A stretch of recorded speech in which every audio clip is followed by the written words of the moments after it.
الو احمد من الوكره. احمد الو السلام عليكم. السلام ورحمه الله. كيف الحال؟ يا هلا باحمد، حيا الله للوكره. الله يحييك ويسلمك. اول شيء ابارك لكم باليوم الوطني وبالنهايه اليوم. وعندي كم نقطه بس على السريع. ابارك لطواس وابارك لطلحه. الله يبارك فيك حبيبي. الله يبارك فيك. منتخب الارجنتين اليوم، وبارك لكاس العالم تتويجها بميسي، مش ميسي بكاس العالم. معاي؟ الو معاك ركز معي يا اخي، كلمك الرجال احمد. كلمني انا؟ ايه تفضل. اسمعني خالد. اسمعك يبا. تفضل. وفي الجنه. عندي بس نقطه حق يونس محمود. يونس محمود امس مرشح فرنسا ونقز يوم ليبرو اختار العلم الفرنسي. اليوم يقول الناس قالت فرنسا ما راح تكون فرنسا اليوم كانت ند للارجنتين. انت امس مرشحها تاخذ اللقب يعني. اليوم تقول فرنسا ند. ناصر الشمراني امس يحلل تحليل فني يقول 10 لاعبين يخدمون ميسي. يعني التحليل الفني ما ينقال بالطريقه هذه.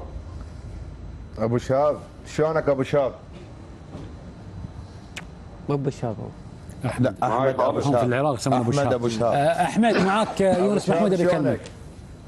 تفضل يونس. اول شيء انت من الوكره عبد الله. وقف عيد يا اخوي. اول شيء انا ما قلت مو ند.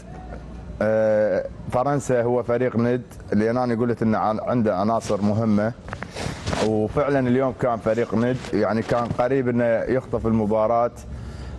لكن انت مرشحهم يونس. اي مرشحهم اصلا.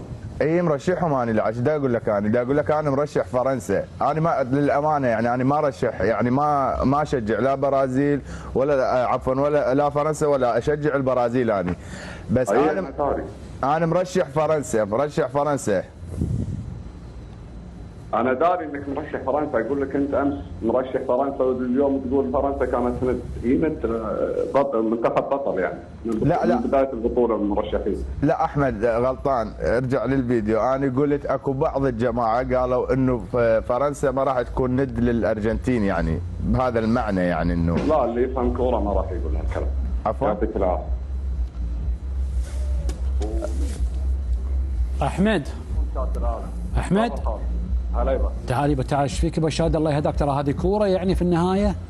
لا كوره وانبسطنا اليوم وفرحنا والامور طيبه. لا احمد في التحليل المفروض اليوم يعني على الورق بنقول الارجنتين ند لفرنسا. ليش ند لفرنسا؟ لان فرنسا بطله كاس العالم. يعني هي البطله، فالفريق اللي بيقابلها بنقول اكيد بيكون له ند.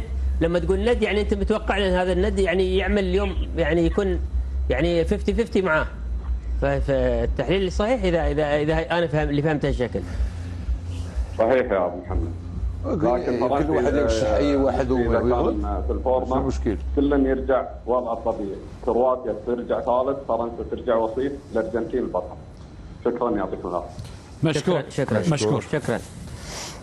طبعا هاي المغالطات اللي تصير خالد، انه يعني تعرف هو رؤيه فنيه. انت اكو ناس تشجع مثلا تشجع اي منتخب ممكن ما يكون مرشح، لكن هي تشجعه يعني ما له دخل. هسه احنا اذا ترجع ايطاليا ما صعدت، لكن تلاقي هوايه جماهير هي تحب ايطاليا، تشجع ايطاليا، لكن الترشيحات هي طبيعيه.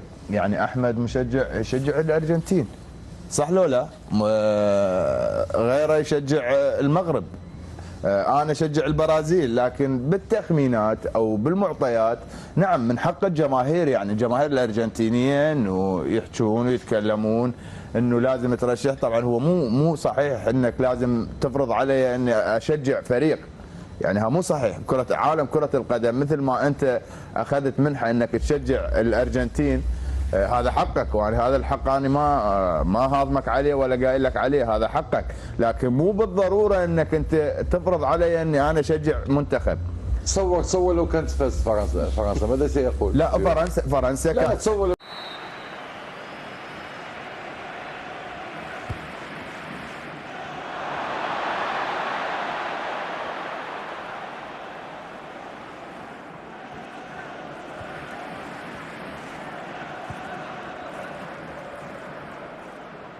يتقدم باتجاه المرمى.